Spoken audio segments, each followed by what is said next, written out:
be creative. What I agree with saying is, if creativity is killed by this, ಈಗ ನಾನೇ ನೋಡ್ತೀನಲ್ಲ, ಎಷ್ಟೋ ಸಲ ನಾನು ಹೇಳಿದ 60% of my mail is clear by this. ನನಗೆ ಗೊತ್ತೂ ಆಗಲ್ಲ, ರಿಪೋರ್ಟ್ ಸಾಯಂಕಾಲ ಬರುತ್ತೆ, ಆಟೋಮೆಟಿಕ್ ಬಂದ್ಬಿಡುತ್ತಲ್ಲ. ಅದರಿಂದ I don't use my brain also for replying this. ನಾಳೆ I may not remember the person to whom I wrote the mail, because I not it in the mail. ಆ personal touch ಹೋಗ್ಬಿಡುತ್ತೆ, ಬೇಡ.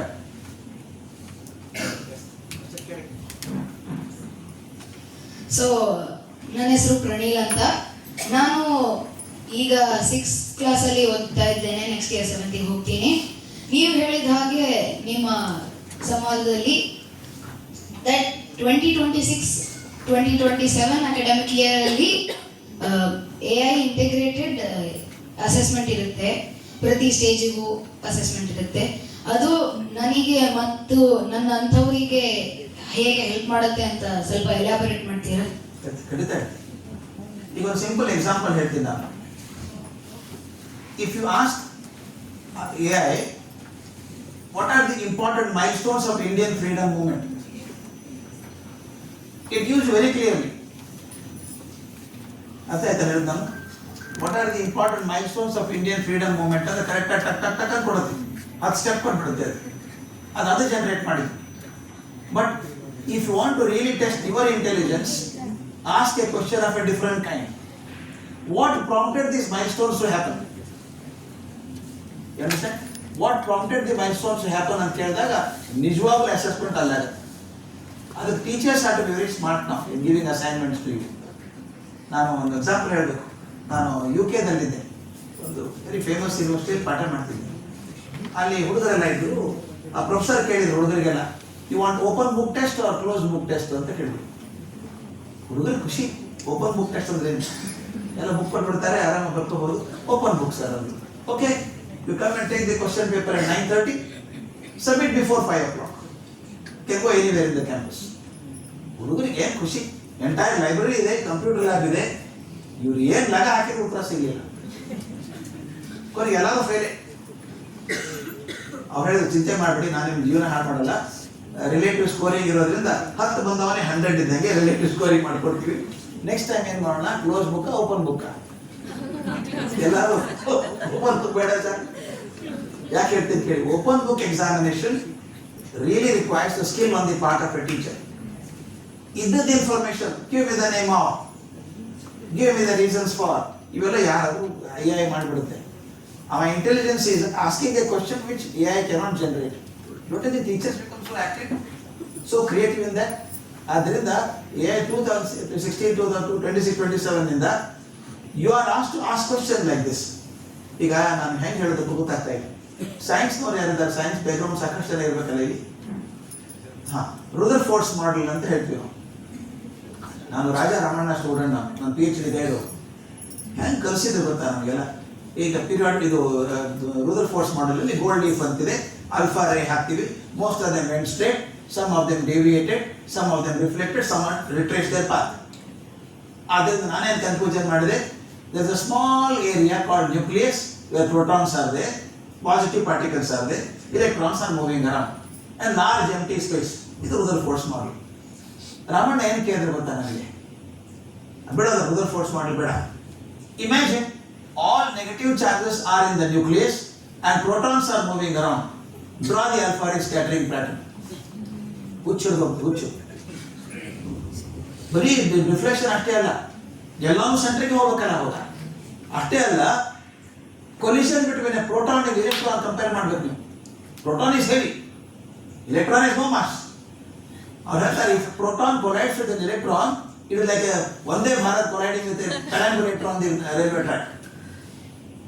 ಖಾಲಿ ಪ್ಯಾರಾಂಬುಲೇಟರ್ ಇಟ್ಬಿಡಿ ಸಾಡೋದು ಗಾಡಿ, ಒಂದೇ ಮಾತ್ರ ಬರುತ್ತೆ. ಏನಾಗುತ್ತೆ ಕೊಲಿಷನ್ಗೆ?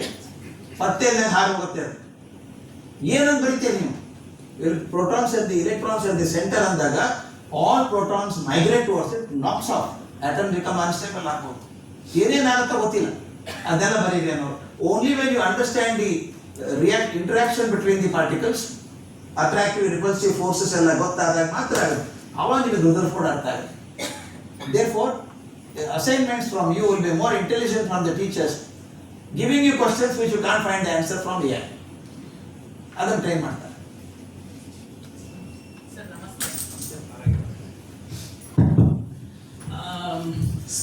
ಸೇರಿಸ್ಬೇಕಾದ್ರೆ ನಾವು ಎಷ್ಟೋ ಸಲ ಒಂದು ಅಕಾಡೆಮಿಕ್ ಗ್ಯಾಪ್ನ ನೋಡ್ತೀವಿ. 3-4 ಇಯರ್ಸ್ ಬ್ಯಾಕ್ ಇರುತ್ತೆ, ಇಲ್ಲ ಮುಂದಿರ್ತಾರೆ. ಹಿಂದೆ ಇದ್ದಾಗ ನಾವು ಎಷ್ಟೋ ಸಲ ಕೌನ್ಸಿಲರ್ಸ್ಗೆ, ಸ್ಪೆಷಲ್ ಎಜುಕೇಟರ್ಸ್ಗೆ ರೆಫರ್ ಮಾಡಿದಾಗ we have a lack of resource. ಇನ್ನೊಂದು financial crisis, but still I want to help. So I know AI can generate worksheets according to their level ಅಂತ. But is there any simple way where I can inculcate or integrate AI with my curriculum and help the slow learners and bring them to their levels? Yes. So some ಇದು ಆಮೇಲೆ ಎರಡನೇದು decision making is something I find because of AI students are not able to take the decision. ಅಂದ್ರೆ they are so much dependent on the information. Situation ನೋಡ್ಕೊಂಡು ಇಲ್ಲ ಎದುರುಗಡೆ ಇರೋ ಮನುಷ್ಯರನ್ನ ನೋಡ್ಕೊಂಡು ನಾವು ಎಷ್ಟೋ ಸಲ ನಮ್ಮ ಡಿಸಿಷನ್ ನ ಚೇಂಜ್ ಮಾಡ್ಕೋತೀವಿ. ಐ ಬಿ ಪ್ರಿಪೇರ್ಡ್, ಇವತ್ತು ಬರಲಿ ಇವ್ರಿಗೆ ಇದೇ ಆನ್ಸರ್ ಕೊಡ್ತೀನಿ ಅಂತ. Looking at his emotional trauma ಇದು ನಾನು ತಕ್ಷಣ ನನ್ನನ್ನು ನಾನು ಕಾಮ್ ಡೌನ್ ಮಾಡ್ಕೊಂಡು the way I handle. And students with lot of information and not realistic ಏನ್ ಹೇಳ್ತಾರೆ ಸಿಚುವೇಶನ್ಸ್ ಆರ್ ಎಕ್ಸ್ಪೀರಿಯನ್ಸ್, ಅವ್ರ ಡಿಸಿಷನ್ ಮೇಕಿಂಗು ಕಮ್ಮಿ ಆಗ್ತಿದೆ ಅಂತ. ಸೊ ಈ ಎರಡು ವಿಚಾರದಲ್ಲಿ ನಿಮ್ಮ ವಿಚಾರನ ತಿಳಿಸ್ಕೊಡಿ sir. The first one is about academic slow learners. Yes. I tell you, this has been used in some schools. I have tested in some schools. ಒಂದು ಎಕ್ಸಾಂಪಲ್ ಹೇಳ್ಬಿಡ್ಬೇಕು ನಿಮಗೆ ಚೆನ್ನಾಗಿ ಗೊತ್ತಿದೆ. Why a particular child finds a subject difficult at a particular class? ನಾನು ಒಂದು international school principal ಆಗಿದ್ದಾಗ ಗಂಡ ಹೆಂಡತಿ ಬಂದರು, ಮಗುನ ಕರ್ಕೊಂಡು, big fellow for his age, 7th standard ಕರ್ಕೊಂಡ್ಬಂದರು, ವಿಜಯ್ ಸಿಂಘಾನಿಯಾ ಅಂತ, ಬಿಗ್ ಬಿಸ್ನೆಸ್ ಫ್ಯಾಮಿಲಿ ಅದು. ಅಮ್ಮ ಬಂದು ಇಂಟ್ರೊಡ್ಯೂಸ್ ಮಾಡಿದ್ರು ಮಗನ. ಸರ್, ಇವನಂತ ದಂಡ ನಮ್ಮ ಮನೇಲಿ ಯಾರು ಇರಲಿಲ್ಲ ಸರ್, ಯಾರೂ ದಂಡ ಇರಲಿಲ್ಲ, ಗಣಿತಂತೂ ಏನು ಬರಲ್ಲ ಅವನಿಗೆ ಅಂತ ಹೇಳಿದ್ರು. ಸಾಕು ಇಂಟ್ರೊಡಕ್ಷನ್ ಬೇಕಾದಷ್ಟು ಆಯಿತು. ಹೋಗಿ ಅವ್ರಿಗೇನು ಹೇಳಿದೆ, ಒಂದು ಕೆಲಸ ಮಾಡಿ, ಡಿಸೆಂಬರ್ವರೆಗೂ ನೀವು ಫೋನ್ ಮಾಡಿದಾಗ ಮಾರ್ಕ್ಸ್ ಎಷ್ಟು ಏನು ಓದಿದೆ ಕೇಳಬೇಡಿ, ಊಟ ಹೆಂಗಿತ್ತು ಆಟ ಹೆಂಗಿತ್ತು ಕೇಳಿ, ಡಿಸೆಂಬರ್ ಆದ್ಮೇಲೆ ಬನ್ನಿ ಅಂದೆ. ನಾನೇನು ಮಾಡಿದೆ ಗೊತ್ತಾ, simple test I could do AI at that time. AI ಮಾಡಿಸಿ ಡಯಾಗ್ನೋಸ್ಟಿಕ್ ಟೆಸ್ಟ್ ಮಾಡಿ ಅಂತ ಹೇಳ್ಕೊಡ್ಬೇಕು. ಅವ್ನು 7ನೇ ಕ್ಲಾಸಿಗೆ ಬಂದಿದ್ದಾನೆ, ಅವ್ನು ಏನು ಬರುತ್ತೆ ಏನು ಬರಲ್ಲ ಆ ಟೂಲ್ ಇದೆ. ಟೆಸ್ಟ್ ಮಾಡಿದಾಗ ಓಹೋ ಭಾಳ ಕಮ್ಮಿ ಇದ್ದಾನೆ ಅವನು. ಏನಾಗಿದೆ ಗೊತ್ತಾ, 7ನೇ ಕ್ಲಾಸಲ್ಲಿ ಗಣಿತ ಯಾಕೆ ಕಷ್ಟ ಆಗುತ್ತೆ ಅಂದರೆ 7ನೇ ಕ್ಲಾಸಿನ ಪ್ರಾಬ್ಲಮ್ ಅಲ್ಲ ಅದು, 4ನೇ ಕ್ಲಾಸಿನ ಪ್ರಾಬ್ಲಮ್. 4ನೇ ಕ್ಲಾಸಲ್ಲಿ 40 ಮಾರ್ಕ್ಸ್ ತೊಗೊಂಡು 5ಕ್ಕೆ ಬಂದಿದ್ದಾನೆ, 5ರಲ್ಲಿ 40 ತೊಗೊಂಡು 6ಕ್ಕೆ ಬಂದಿದ್ದಾನೆ, 6ರಲ್ಲಿ 40 ತೊಗೊಂಡು 7ಕ್ಕೆ ಬಂದಿದ್ದಾನೆ. ಅಂದರೆ ಅವನಿಗೆ 60% of 4th, 60% of 5th, 60% of 6th is not non. ಅವ್ನ ಕ್ಲಾಸಿಗೆ ಹೆಂಗಾಗಿದೆ ಅಂದರೆ ಅಂತ ಭಾಷೆ ಮಾಡಿ ಹೇಳ್ತಿದ್ದೆ, ಹೆಂಗಾಗಿತ್ತು ಅಂದರೆ ಇಂಟರ್ವಲ್ ಆದ್ಮೇಲೆ ಸಿನಿಮಾಕ್ಕೆ ಹೋದ್ರೆ ಏನಾಗುತ್ತೆ ನಿಮಗೆ ಅರ್ಥವೇ ಆಗಲ್ಲ. ಅವನು ಯಾರು, ಅವನೇ ಬಂದ, ಈಕೆ ಯಾಕೆ ಬಂದು ತಲೆ ಕೆಡಿಸೋದು, ಮಕ್ಕಳು ಕೂತಾಗ ಕೆಡಿಸ್ತೀವಿ, ಅರ್ಥ ಆಗಲ್ಲ ನಮಗೆ. ಈಗ ಅವನ ಪರಿಸ್ಥಿತಿ ಹಾಗೆ. ಅದಕ್ಕೇನು ಮಾಡಬೇಕು, again go to AI, develop worksheets for the 4th, 5th and 6th standard, concept based ಅಂತ ಹಾಕಬೇಕು. ಸಬ್ಜೆಕ್ಟಲ್ಲಿ 2 ಭಾಗ ಇದೆ, ಕಾನ್ಸೆಪ್ಟ್ ಆ್ಯಂಡ್ ಪೆರಿಫೆರಿ ಅಂತ 2 ಇದೆ. ಕಾನ್ಸೆಪ್ಟ್ ಅರ್ಥ ಆದರೆ ಎಕ್ಸಾಂಪಲ್ಸ್ ಬೇಕಾದ್ರೆ ಮಾಡ್ಬೋದು. ನಾನು ಮಾಡಿಸಿದ್ದೀನಿ ಇದನ್ನು. Grade 1 to grade 10 concept wise worksheets ಮಾಡಿ ಇಟ್ಬಿಡ್ಬೇಕು AI. ಆ ಹುಡುಗನಿಗೆ ಏನು ಮಾಡಿದೆ ಗೊತ್ತಾ, ನಾನು ಆ ಟೀಚರ್ಗೆ ಹೇಳಿದೆ, 4th ಸ್ಟ್ಯಾಂಡರ್ಡ್ ಕೊಡ್ರಿ ಅವನಿಗೆ ಅಂದೆ. ಈಸಿ ಅಂತ ನಾವು ಒಂದು ಎಲ್ಲ ಚಾಪ್ಟರ್ ಇದು 2 ಚಾಪ್ಟರ್ ಹಿಡ್ಕೊಂಡ್ಬಿಡ್ತದೆ. ಟೀಚರ್ ಅಷ್ಟೇ ಹೇಳ್ಕೊಟ್ರು ಅವ್ನಿಗೆ, ಈ ಚಾಪ್ಟರ್ ಸರಿ ಮಾಡಿದ್ರು, ಒಂದಿಷ್ಟು ಎಕ್ಸಸೈಸ್ ಕೊಟ್ಟರು. ಆಮೇಲೆ 5th ಸ್ಟ್ಯಾಂಡರ್ಡ್, ಆಮೇಲೆ 6th ಸ್ಟ್ಯಾಂಡರ್ಡ್. ಅವನು ಡಿಸೆಂಬರ್ ಹೊತ್ತಿಗೆ 7th ಬಂದಿದ್ದ. ಈಗ ನೋಡಿ, ವಾಶ್ ಬೇಸಿನಲ್ಲಿ ನೀರು ಕಟ್ಕೊಂಡ್ಬಿಡುತ್ತೆ, ಇಲ್ಲಿ ಕಡ್ಡಿ ಹಾಕಿದ್ರೆ ಪ್ರಯೋಜನ ಇಲ್ಲ, ಮೋರಿ ಕಟ್ಕೊಂಡಿದೆ ಅಲ್ಲಿ, ಆ ಮೋರಿ ಕ್ಲೀನ್ ಮಾಡಿ ಸರ್ ಅಂತ ನೀರು ಹೋಗುತ್ತೆ. ಆವಾಗ ವರ್ಕ್ಶೀಟ್ ಕೊಟ್ಟು ನಾನು 7th ಸ್ಟ್ಯಾಂಡರ್ಡಿಗೆ ಅವನು ಡಿಸೆಂಬರ್ ಎಕ್ಸಾಮ್ ಮಾಡಿದಾಗ 60% ಮಾರ್ಕ್ಸ್ ಬಂದಿತ್ತು. ಅಮ್ಮ ಅಂದ್ರೆ ಏನು ಸರ್ 60 ಬಂದಿದ್ದಾನೆ, ಈಗ 7ನೇ ಕ್ಲಾಸಿಗೆ ಬಂದಿದ್ದಾನ ಅವ್ನು 4ನೇ ಕ್ಲಾಸಲ್ಲೇ ಇದ್ದ. ಈಗ ನೋಡಿ ಆದ್ಮೇಲೆ 10th standard got about 91% marks. Today is a very successful chartered accountant in Mumbai. Chartered account ಯಾಕಂದ್ರೆ ಮ್ಯಾಥಮೆಟಿಕ್ಸ್ ಬೇಕಲ್ಲ, ಈ so good in mathematics today. ಅಂದರೆ ಯಾವ ಸಬ್ಜೆಕ್ಟ್ ಡಿಫಿಕಲ್ಟ್ ಅಂತಿದೆಯಲ್ಲ, subject is not difficult. If you have not understood the previous concept, this becomes a burden some. Clear that arrears. Use AI, beautiful ಕೊಡುತ್ತೆ, concept map ಕೊಡುತ್ತೆ ನಿಮ್ಗೆ, ಅದನ್ನ mind map ಕೊಡುತ್ತೆ ನಿಮಗೆ, ಚೆನ್ನಾಗಿರುತ್ತೆ. Create A mind map for these lessons ಅಂತ ಕೊಟ್ಟರೆ, once he clears all the previous arrears, ಈ ಕಮ್ಸ್ ಇನ್ ಪಾರ್ಟ್. ಈಗ ಮತ್ತೆ ತಗೊಂಡು ಎಕ್ಸಾಂಪಲ್, ಯಾವುದೋ ಒಂದು ಫೇವ್ರೆಟ್ ಸೀರಿಯಲ್ ಇದೆ ನಿಮ್ದು, ಒಂದು ಅದೇನು ಸೀರಿಯಲ್ ಮುಗಿಯಲ್ಲ ಬಿಡಲ್ಲ, ಅಕಸ್ಮಾತ್ ಒಂದು ತಿಂಗಳಲ್ಲಿ ಊರಿಗೆ ಹೋಗಿದ್ರಿ, ನೋಡೋಕ್ಕಾಗಲಿಲ್ಲ ಅಂತ ತಿಳ್ಕೊಳ್ಳಿ, ಬಂದಮೇಲೆ ತಲೆ ತಿಂದ್ಬಿಡ್ತೀವಿ ನೋಡೋದನ್ನ. ಇನ್ನು ಯಾರು ಬಂದ, ಅವ್ನ ರೋಲ್ ಚೇಂಜ್ ಆಯ್ತು, ಅವ್ನು ಹೋದ, ಅವನು ಹೌದಾ? ಈಗ ಯಾರು ಯಾಕಡೆ we are missing the gap you mentioned. That is the gap that we have developed. To fill the gap, AI can be very useful. And second, ಇನ್ನೊಂದು ಹೇಳಿದ್ರಿ ನೀವು Decision making. Huh? Decision making. Discipline. Decision Decision making. Agree. Decision making. Always I think decision making ಅಂದ್ರೆ ಏನು ಹೇಳಿ? Choosing one of the available options, the best option. Decision means choosing the right option. This AI can also help you in doing that.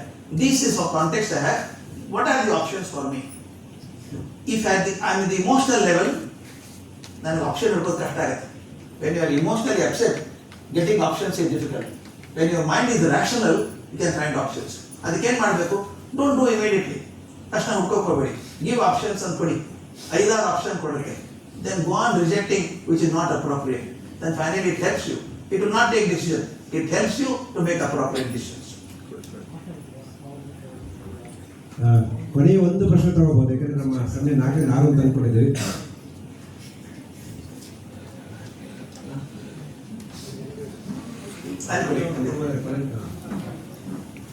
Namaste, my name is Nitin Sridhar. My question is regarding AI hallucination. It is known to make up answers, create references for the books and all that does not exist, make up papers references that does not exist, dates, everything. So either when we are using it, either we should already know how to separate the wheat from the chaff, or we have to figure out. Can you share comments on that? This is the biggest challenge for AI now. How to avoid hallucination. It's a very difficult situation. And all AI experts agree. Unless they are guided by some elders to use it appropriately, it can create hallucination. But you know, though, AI can give you very confident incorrect answers. Very confident incorrect. About the correct ones, but my duty to check it. ಅದು ಬರೀತಾರೆ, ಕೆಲವು ಕಡೆ ಬರೀತಾರೆ, is generated by AI. Please verify it again. Fact maintain. We have to do it. There's no way. And hallucination, only solution at present is let the adult also sit with the child to do it. Find the answers. Only children can really. Scary ಇದೆ. ನಾನು ಹೇಳ್ತಾರೆ scary part of it. Hallucination ತುಂಬಾ ಆಗ್ಬಿಡುತ್ತೆ. They start dreaming I am that ಅನ್ಕೊಳ್ಳೋದು. ಏನು impossible solutions ಎಲ್ಲ ಇಟ್ಕೊಂಡ್ಬಿಡೋದು ಮನಸ್ಸಲ್ಲಿ. ಈ man ಅದನ್ನು ಕಂಪೌಂಡಿಂದ ಹಾರಿದ್ರೆ ಏನಾಗುತ್ತೆ? You have seen all that happening in China and Korea. Examples are horrible. The fellow goes on the terrace and jumps on the 6th floor. He says that I fly in the air. He cannot fly. Hallucinate create ಮಾಡುತ್ತೆ. There's a danger. ಅದು ಬಹಳ careful ಆಗಿ operate ಮಾಡಬೇಕಾಗುತ್ತೆ. ಅದಕ್ಕೆ initial ಸ್ಟೇಜಲ್ಲಿ I always say adult intervention is required to be with the child. Okay, ಇನ್ನೊಂದು ಪ್ರಶ್ನೆ ಅವಕಾಶ ಕೊಟ್ಟು ಹೋಗ್ಸಲ್ಲ. ನಮ್ಮ ಸಮಯವನ್ನು ನಾವು 4ರಿಂದ 6 ಅಂತ ಪ್ಲಾನ್ ಮಾಡಿದ್ದೀವಿ. ಲಾಸ್ಟ್ ಕ್ವಶನ್ ಕೇಳಿ. ಹೌದು, ಬೆಳಗ್ಗೆ ಸರ್ 6 ಗಂಟೆ ಬಿಟ್ಟು ಅಂತ. ಓಕೆ, FT ಹುಡುಗನೇ ಕೇಳ್ತಾರೆ. ಸರ್ ನಮಸ್ತೆ, ನನ್ನ ಹೆಸರು ಹನುಮೇಶ್ ಅಂತ. ನನ್ನ ಹೆಸರು ಹನುಮೇಶ್ ಅಂತ. SUM ಸಂಸ್ಥೆಯಲ್ಲಿ ಫ್ಯೂಚರ್ ಟೀಚರ್ಸ್ ಆಫ್ ಇಂಡಿಯಾದಲ್ಲಿ ಟ್ರೈನಿಂಗ್ ಪಡ್ಕೊತಾ ಇದ್ದೀವಿ ಇವಾಗ. ಸರ್ ನನ್ನ ಪ್ರಶ್ನೆ ಬಂದು, ನೀವು ಮೊದಲೇ ಹೇಳಿದ್ರಿ ಮಕ್ಕಳಲ್ಲಿ ಈಗ ಮೊದಲು 45 ನಿಮಿಷಕ್ಕೆ ಕೇಳ್ತಕ್ಕಂಥ ವ್ಯವಧಾನ ಇತ್ತು, ಈಗ 6 ನಿಮಿಷಕ್ಕೆ ಬಂದಿದೆ. ಈಗ 6 ನಿಮಿಷಕ್ಕೆ ಬಂದಿರೋದು ಮುಂದೆ ಅದೇ ಒಂದು ಯೂನಿವರ್ಸಿಟಿ ಮುಂದೆ ಹೋದ್ರೆ ಅದು ಆ 6 ನಿಮಿಷಕ್ಕೆ ಇರ್ತಕ್ಕಂಥ ವ್ಯವಧಾನ ಕೂಡ ಅಲ್ಲಿ ಕಡಿಮೆ ಆಗ್ಬೋದು. ಅದು ಟೀಚರ್ಸ್ ಆಗಿರೋರು ಅದನ್ನ ಯಾವ ರೀತಿ ಮುಂದೆ ಅದನ್ನ ಎದುರಿಸಬಹುದು, ಮಕ್ಕಳಲ್ಲಿ ಆ ವ್ಯವಧಾನ ಯಾವ ರೀತಿ ತರಬಹುದು ಅಂತ ಪ್ರಶ್ನೆ ಸರ್. ನಾನು ಅದನ್ನೇ ಮಾಡ್ತಾ ಇದ್ದೀನಿ ಮಾರಾಯ. ಈಗ ಕ್ಲಾಸ್ ಅಲ್ಲಿ 6 ನಿಮಿಷಕ್ಕೆ ಒಂದು ಪೀರಿಯಡ್ ಮಾಡೋಕ್ಕಾಗತ್ತ ನಮ್ಗೆ? Period of 6 months. ಈಗ 45 ನಿಮಿಷದಲ್ಲಿ ಮಕ್ಕಳಿಗೆ ಹ್ಯಾಕ್ ಅವ್ರ ಅಟೆನ್ಷನ್ ಇಟ್ಕೋಬೇಕಂದ್ರೆ ಕಲಿಸ್ಬೇಕಾಗಿದೆ. ನಾನು ಅದಕ್ಕೊಂದು ನಾನು ಮಾಡೆಲ್ ಮಾಡಿದ್ದೀನಿ, ಕ್ರಿಯೇಟಿವ್ ಟೀಚಿಂಗ್ ಮಾಡೆಲ್ ಅಂತ ಮಾಡಿದ್ದೀನಿ. ಇದಕ್ಕೇನು ಕಾರಣ ಹೇಳ್ಬಿಟ್ಟಿದೆ, ಸಿಂಪಲ್ ಆಗಿ ಹೇಳ್ಬಿಟ್ಟು ಎಲ್ಲರಿಗೂ ಅನುಕೂಲ ಆಗುವಂತೆ. Even if there are 400 students in the class, each one studies in a different way. ಪ್ರತಿಯೊಂದು ಮಗು ಬೇರೆ ರೀತಿಯೇ ಕಲಿತದೆ. ಆದರೆ ಈಗ ಏನು ಮಾಡಿದ್ದಾರೆ, all 400 people they may study in different way, but there are only 4 ways by which children learn. 4 ದಾರಿಗಳಿಂದ ಮಕ್ಕಳು ಕಲಿತಾರೆ ಅಂತ ಕಾಲ್ಡ್ ವಾರ್ಕ್ ಅಂತ ಕರೀತಾರೆ. ಅದನ್ನು VARK ಅಂತ. ವಿಜುವಲ್, ಕೆಲವು ಮಕ್ಕಳು ನೋಡಿ ಕಲಿತಾರೆ. ನೀವು ನೋಡಿರ್ಬೇಕು ಕ್ಲಾಸಲ್ಲಿ ಹುಡುಗರು ಹಿಂಗೆ ಕೂತಿರ್ತಾವೆ. ಮೊಮೆಂಟ್ ಶೋ ವಿಡಿಯೋ ಹೆಂಗೆ ಕೂತಾನೋ. Thanks to mobiles and TVs and all that, visual learning, which was only about 35 to 40% in 60, has come to 72% today. And 72% of the children like to watch rather than listen to you. What? ಎರಡನೇದು A auditory. ಕೆಲವರು ಕೇಳಿ ಕಲಿತಾರೆ, ನೋಡಲ್ಲ ಅವರು. ಕೆಲವು ಕ್ಲಾಸಲ್ಲಿ ಹುಡುಗರು ಹಿಂಗೆ ಕೂತಿರ್ತಾರೆ, ಅವರು ಟೀಚರ್ ತಾನೇ ನೋಡ್ತಾನೆ ಇಲ್ಲ, ಅವನು ಇಂಟ್ರೆಸ್ಟ್ ಇಲ್ಲ ಅವನಿಗೆ, ಅಷ್ಟೇ ಕೇಳ್ತಾರೆ, ಆನ್ಸರ್ಸ್ ಕರೆಕ್ಟ್. ಅಂದ್ರೆ ಅವನು ಮುಖ ನೋಡೋದಲ್ಲ, ಕೇಳಿ ಕಲಿತಾನೆ. These are children musical instincts. ಧ್ವನಿ ಏರಿರ್ತಾವೆ. ನಾವೇನ್ ಮಾಡ್ತೀವಿ ಗೊತ್ತಾ, ಕ್ಲಾಸಲ್ಲಿ ಕೆಲವು ಎಷ್ಟು ಕೆಟ್ಟದಾಗ ಮಾತಾಡ್ತೀವಪ್ಪ. ನನಗೆ ಅದನ್ನ ರೆಕಾರ್ಡ್ ಮಾಡ್ಕೋಬೇಕು, ಮಾಡಿದ್ದೀನಿ ಎಲ್ಲ. ಟೀಚರ್ಸ್ ಕ್ಲಾಸ್ ರೆಕಾರ್ಡ್ ಮಾಡ್ಕೋಬೇಕು, ಕೊಡ್ಬೇಕು ಅವ್ರಿಗೆ. ನಾನು ಜಪಾನಲ್ಲಿ ಭಾಳ ತಲೆ ತುಂಬಿಸ್ಕೊಂಡು ಬಂದ್ಬಿಟ್ಟೆ. ಬಂದು ಟೀಚರ್ಗೆ ಹೇಳಿದೆ, ನಮ್ಮ ಕಾಲೇಜ್ ಲೆಕ್ಚರರ್ಸಿಗೆ 75 ಜನ ಪ್ರೊಫೆಸರ್ಸ್ ಇದ್ರು, ಆದರೆ 37 ಜನ PhD ಆದವು. Larger the number of PhD, greater is the complication. ಅವ್ರು ಹೇಳಿದೆ, can I record your class ಅಂದೆ. ವಾಯ್ ಅಂದರು. ನಮ್ಮಲ್ಲಿ ಏಕಮೇವಾದ ದ್ವಿತೀಯ ನಾವು ಕ್ಲಾಸಲ್ಲಿ ಯಾರು ಕೊಡೋಂಗಿಲ್ಲ, ಅದರ ಬೋಟ್ ಹಾಕೊಂಡು ಪಾಠ ಮಾಡಿದ್ರೆ ಅದೇ ಒಂದು ಕೆಲಸ ಮಾಡೋಣ, ಹೆಂಗಿದೆ ಹಂಗೆ ರೆಕಾರ್ಡ್ ಮಾಡೋಣ. ಒಂದು 4 ಜನ ಒಪ್ಕೊಂಡ್ರು. ಅವ್ರ ಪ್ರಶ್ನೆ ಬಂತು, ಸರ್ ಕ್ಲಾಸ್ ಅನ್ಯಾಚುರಲ್ ಆಗುತ್ತಲ್ಲ, ಅವ್ನು ಕ್ಯಾಮ್ರಾಮನ್ ಕೂತ್ರೆ ಅನ್ಯಾಚುರಲ್ ಆಗಲ್ವಾ ಅಂದ್ರು. ಅವ್ನು ಕೂಡಲ್ಲ ಬಿಡಿ, ಹೊರಗಡೆ ಇರ್ತಾನೆ, ರಿಮೋಟ್ಲಿ ರೆಕಾರ್ಡ್ ಮಾಡ್ತಾನೆ. ಈ ಕ್ಲಾಸಿಂದ ಹೊರಗೆ ಬಂದ ತಕ್ಷಣ ನಮ್ಮ ಟೀಚರ್ಸ್ ಭಾಳ ಕಾಶಿಯಸ್. ಅಂದರೆ ನನ್ನ ಕ್ಲಾಸ್ ಮತ್ತೊಬ್ಬರು ನೋಡಲ್ಲ. ನಾನು ಏನು ಚಿಂತೆ ಬಂದ ತಕ್ಷಣ ಕ್ಯಾಸೆಟ್ ದಿವಸ VCR ಕ್ಯಾಸೆಟ್ ನಿಮಗೆ ಕೊಟ್ಬಿಡ್ತೀನಿ, ಮನೆಗೆ ಹೋಗಿ ನೋಡ್ಕೊಳ್ಳಿ, ನಿಮ್ಮ ಗಂಟೆ ತೋರಿಸಿ. If you have patience to tolerate for 1 hour, sir problem ಇದ್ರೆ ಮೊದಲು ಸಹ ನಾನು ಹೇಳ್ಕೊಡ್ತೀನಿ. I learn from a great master. ಮಾಡ್ತೀನಿ. ಮರುದಿವಸ ನಮ್ಮ ಎಕನಾಮಿಕ್ಸ್ ಲೆಕ್ಚರರ್ ಬಂದರು, ಸರ್ ರೆಕಾರ್ಡಿಂಗೇ ಸರಿ ಇಲ್ಲ ಸರ್. ನನಗೆ ಅಂತ ಮುಖ್ಯಮಂತ್ರಿ ಆಗಿ ಎಲ್ಲ ಕಳಚಿ ಮಾಡಿದ್ದೀನಿ, ತೊಗೊಂಡು VCR ಅಲ್ಲಿ ಹಾಕಿ ನೋಡ್ತೀನಿ, ಪಿಕ್ಚರ್ ತುಂಬ ಕ್ಲಿಯರ್, ಧ್ವನಿನೇ ಕೇಳಿಸಲ್ಲ, ಗೊಯ್ ಗೊಯ್ ಗೊಯ್ ಅಂತ ಬರ್ತದೆ. 5 ನಿಮಿಷ ಹಿಂಗೆ ಕೂತ್ಕೊಂಡಿದ್ದೆ. ಪೇಪರ್ ಡ್ರಕ್ಕರ್ ಕಲಿಸಿದ್ ನಾವೆಲ್ಲ ಕೂತ್ಕೊಂಡು ನೋಡಿ ಹೇಳಿದೆ, ಅಮ್ಮ ತಾಯಿ ನಿನ್ನ ಧ್ವನಿ 3ನೇ ಬೆಂಚ್ ದಾಟಿ ಹಿಂದೆ ಹೋಗಲ್ಲ. ಹಿಂದಿನ ಕೂತಾರ ಗತಿ ಒಂದು ಕ್ಯಾಮ್ರಾ ಆಗಿದೆ ಹಿಂದೆ. ಏನು ಗತಿ ಅವ್ರದ್ದು? Mind show. 5 ನಿಮಿಷ ಮೈಂಡ್ ಚಂದ, ಇಡೀ ಪೀರಿಯಡ್ ಮೈಂಡ್, ಇಡೀ ವರ್ಷ ಮೈಂಡ್ ತಲೆ ಕೆಟ್ಟೋಗಲ್ಲ ಅವ್ರದ್ದು. ಆಕೆ ಭಾಳ ಇನ್ನೋಸೆಂಟ್ ಆಗಿ ಕೇಳಿದ್ರು, ಅದು ಯಾರು ಹೇಳೇ ಇಲ್ಲ ಸರ್. ಇದೇ ನಮ್ಮ ಭಾರತದ ಮಕ್ಕಳು ಅದ್ಭುತ. ನೀವು ಏನೇ ಕೇಳಿ ನೋಡಿ, you may be boring them to their bones, but still ask them, how was my class? ಏನಾಯ್ತಾರೆ ಅವರು? ಭಾಳ ಚೆನ್ನಾಗಿದೆ. ಯಾಕೆ ಹೇಳ್ತಾರೆ ಗೊತ್ತಾ? 2 ಕಾರಣಕ್ಕೆ. ಒಂದು, ನಿಮ್ಮ ಕ್ಲಾಸ್ ಓವರ್ ಆಗಿತ್ತು ಅಂದರೆ ಬೇಜಾರಾಗುತ್ತೆ ನಿಮಗೆ, ಹೇಳೋದು ಬೇಡ. 2ನೇದು, ಮತ್ತೆ ಪಾಠ ಶುರು ಮಾಡಿದ್ರೆ ಮುಗಿಸಿದ್ರೆ ಮುಗಿಸೋದು. ಆ ಟೈಮ್ ನನಗೆ ಗೊತ್ತೇ ಆಗಿಲ್ಲ ದಿವಸ ಅಂತ. C but my feeling is this, ನೀವು ಕ್ಲಾಸಲ್ಲಿ ಮಾತಾಡಿದಾಗ ಹೇಗೆ ಮಾತಾಡಬೇಕು, ಆ ಧ್ವನಿ ಏರಿಳಿತ ಹೇಗಿರಬೇಕು, ಮೋಸ್ಟ್ ಇಂಪಾರ್ಟೆಂಟ್ ಅದು. ನಾವು ಕಲೀಲಿಲ್ಲ ಅದು. Dramatic should be part of teaching. ನನ್ನ ಮೈ ಫೇರ್ ಲೇಡಿ ಅಂತ ಸಿನಿಮಾ ಇದೆ, I recommend you to watch it. I am not the producer ಅದು. ಮೈ ಫೇರ್ ಲೇಡಿ ಅಂತ ಪಿಗ್ಮೇಲಿಯನ್, ಬೇಸಿಕ್ಲಿ ಬರ್ನಾಡ್ ಶಾ ಅಂದು ಅದು ನಾಟಕ ಸಿನಿಮಾ ಮಾಡಿದ್ದಾರೆ, ಆಲ್ ಟೈಮ್ ಗ್ರೇಟ್. ಅದು ಕಲಿಸ್ತಾನೆ ಅವನು, ಧ್ವನಿ ಹೇಗಿರ್ಬೇಕು ನಿಮ್ದು. The rain in Spain stays mainly in the plains. ಅವನು ಹೇಳ್ತಾನೆ, your talk should be like the ECG of a living person. ಹಿಂಗಿರ್ತದೆ ECG ಬದುಕಿದವನು, ಸತ್ತವನು ಹಿಂಗೆ ಇರುತ್ತೆ. ನಾವು ಕೆಲವರು ಹಂಗೆ ಮಾಡ್ತೀವಿ ಕ್ಲಾಸಲ್ಲಿ, ಮುಖದಲ್ಲಿ ಏನೂ ಭಾವನೆ ಇಲ್ಲ. India is a great country, India is diverse cultures, I love my country ಅನ್ಸುತ್ತೆ ಮುಖ ನೋಡಿದ್ರೆ. ಆ ಧ್ವನಿ ಮೈ ಕಂಟ್ರಿ ಅಂದ್ರೆ ಖುಷಿ ಆಗ್ಬೇಕಪ್ಪ ಕೇಳಿದ್ರೆ.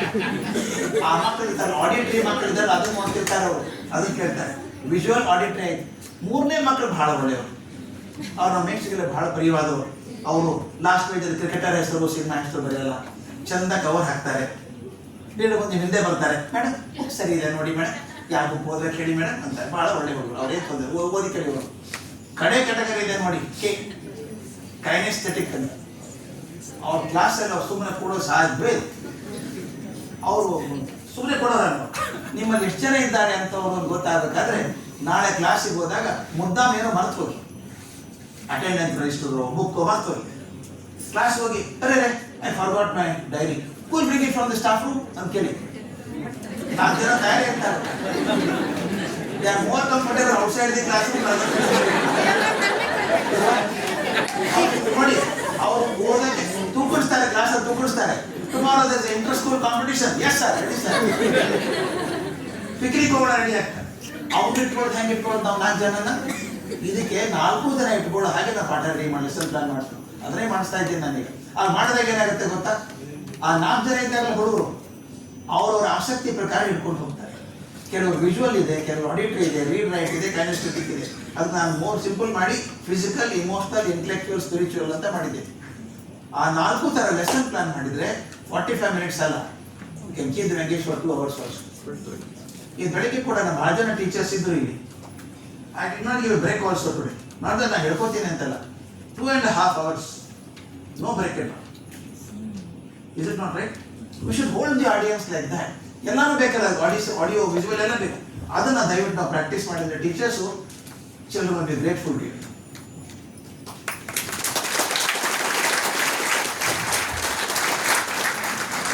That note, thank you very much. ಮೊದಲನೇ ಸಂವಾದ ಇಲ್ಲೇ ನಾವು ಕನ್ಕ್ಲೂಡ್ ಮಾಡ್ತಾ ಇದ್ದೀವಿ. And I want to thank the audience also, because ನೀವೆಲ್ಲ ಇಷ್ಟು ದೂರ ಬಂದು ಸಂಡೇ ಬಂದು ಈವ್ನಿಂಗ್ ಬಂದು ಇಷ್ಟು time 2 hours or slightly more than 2 hours ನೀವೆಲ್ಲ ಕೂತು ಇಲ್ಲಿ ಆ್ಯಂಡ್ ಇಂಟ್ರಾಕ್ಟ್ ಮಾಡಿದ್ದೀರಾ. So thank you very much. We hope to keep engage going forward also. Special thanks to many people. ಆದರೆ ಒಂದು ನಾನು ಹೇಳಬೇಕು, ಮುಂದಿನ ಸಂವಾದದಲ್ಲಿ ನಮ್ಮ ಇಲ್ಲೇ ಒಬ್ಬರು ಕೂತಿದ್ದಾರೆ ಆಡಿಯನ್ಸ್ ಅಲ್ಲಿ, ಅವರು will be part of that. Mysuru based author Nitin Shridhar will be there for the is also the director of the Advaita academy ಅಂತ ನಮ್ಮ ನೀವು ಸುಮಾರು ನೋಡಿರ್ತಾರೆ. ಸೊ ಅದು Advaita academy director plus also he will be the next conversation. And thank you very much sir, inspiring. ಮತ್ತು ಈ ರೀತಿಯಲ್ಲಿ ಮಾತಾಡೋದು ಬೆಳಗ್ಗೆ ಅದು 2.5 hours ಅದು ಟೀಚರ್ಸ್ಗೆ ಅಡ್ರೆಸ್ ಮಾಡಿದ್ರು. ಇನ್ಫ್ಯಾಕ್ಟ್ ಈ ಹಾಲ್ ವಾಸ್ ಫುಲ್. ಇನ್ನೊಂದು ಹಾಲಲ್ಲಿ ಸ್ಕ್ರೀನ್ ಹಾಕಿದ್ವಿ, ಅಲ್ಲೂ ತುಂಬಿತ್ತು. ಆ್ಯಂಡ್ ಬೆಳಗ್ಗೆ 6 ಗಂಟೆ ಬೆಂಗಳೂರಿಂದ ಬಿಟ್ಟು ಇಲ್ಲಿ 9:30 ಬಂದು 10 ಗಂಟೆಗೆ ಸ್ಟಾರ್ಟ್ ಮಾಡಿ. So it has been a marathon session ನಿಮಗೆ. So thank you very much. This is been a fantastic start.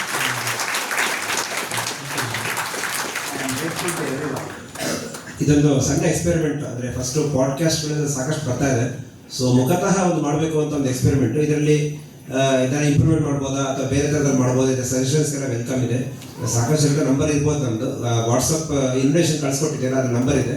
So ನಿಮ್ಮ ಸಜೆಷನ್ಸ್ ಕೊಡ್ಬೋದು, ಇಂಪ್ರೂವ್ ಮಾಡ್ಬೋದಾ ಅಥವಾ ಇನ್ನೂ ಚೆನ್ನಾಗಿ ಹೇಗೆ ಮಾಡ್ಬೋದು ಅಥವಾ ಇನ್ನೂ ಏನಾದ್ರು ಬೇರೆ ಬೇರೆ ಸಬ್ಜೆಕ್ಟ್ಗಳು ತೊಗೋಬೋದಾ ಅಂತ. ನಮ್ಮ ಉದ್ದೇಶ ಏನಂದರೆ ಬೇರೆ ಬೇರೆ ವಿಷಯಗಳನ್ನ ಇಟ್ಕೊಂಡು ಮಾಡುವಂಥದ್ದು. ಈಗ ಸರ್ ಅವರು ಕೃಷಿ ಬಗ್ಗೆ ಮಾತಾಡ್ತಾರೆ, ಅದ್ರ ಬಗ್ಗೆ ಚೆನ್ನಾಗಿ ಇಂಪಾರ್ಟೆಂಟ್. ನಾನೊಬ್ಬ BSc ಓದೋರು, ಸೊ ಕೃಷಿ ಬಗ್ಗೆ ಒಂದು ಮಾಡಬೇಕು ಅಂತ ಇದೆ. ಆ ಸೆಷನ್ ಅದನ್ನು ತಗೊಂಡು ಸಬ್ಜೆಕ್ಟ್ ಸ್ವಲ್ಪ ಆ ಸಬ್ಜೆಕ್ಟ್ ಇಟ್ಕೊಳ್ಳೋದ್ರಿಂದ ಸ್ವಲ್ಪ ಹೆಚ್ಚು ಸಮಯ ಆಗಬಾರ್ದು ಉದ್ದೇಶ ಅಷ್ಟೇ. ಅದರಿಂದ ಆ ಸಮಯದೊಳಗೆ 2 ಗಂಟೆ ಮಾತ್ರ ಸಮಯ ಇಟ್ಕೊಂಡಿದ್ದೇವೆ. 4 ಶುರು ಮಾಡಬೇಕು, 6 ಮುಗಿಸ್ಬೇಕು ಅನ್ನೋ ಒಂದು ಸಮಯ. ಆ ಸಮಯದ ಪರಿಧಿಗೋಸ್ಕರ ಇದನ್ನು ಮಾಡಿದ್ದೇವೆ. ಮತ್ತೊಮ್ಮೆ ತಮ್ಮ ಧನ್ಯವಾದಗಳು. ಒಂದು ಸಣ್ಣ ನೆನಪಿನ ಕಾಣಿಕೆ ಕೊಡಬೇಕು ಅಂತ ವಾಸ್ತವ ಪಟ್ಟರು ಕೇಳ್ಕೊತೀನಿ.